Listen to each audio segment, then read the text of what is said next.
Nemý výraz v tvári a šok, neskôr beznádej a strach.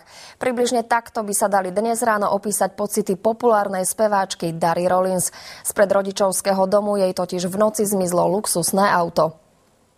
Ukradnuté luxusné terénne Audi patriace speváčke Dare Rollins zlodeji ukryli v hustom lese v chatovej oblasti na Záhorí, odkiaľ si ho pravdepodobne plánovali vyzdvihnúť. Mali však smolu, netušili, že známa speváčka má v aute namontovaný špeciálny prístroj, takzvané rádiolokačné zariadenie, ktoré monitoruje neoprávnený pohyb auta. Napojeného má na detektívnu spoločnosť, ktorá podozrivý pohyb Audiny zaznamenala o 2:00 ráno. Im sa to nezdalo, volali mi, ale ja som sladko spala.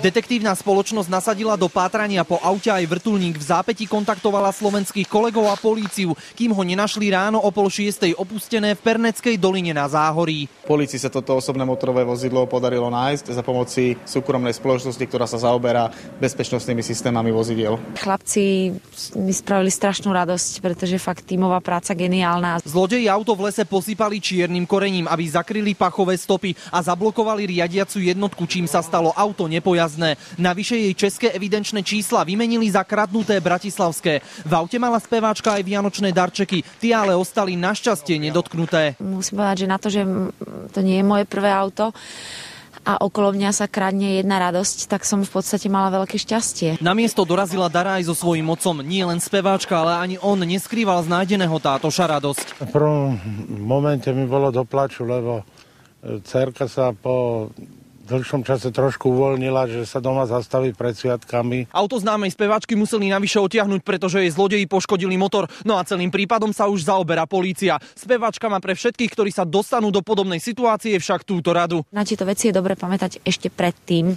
a fakt je potreba to auto zabezpečiť. V tomto prípade polícia naďalej pátra po páchateľovi. Veronika Hulíková a Valér Ferko, televízia Joj.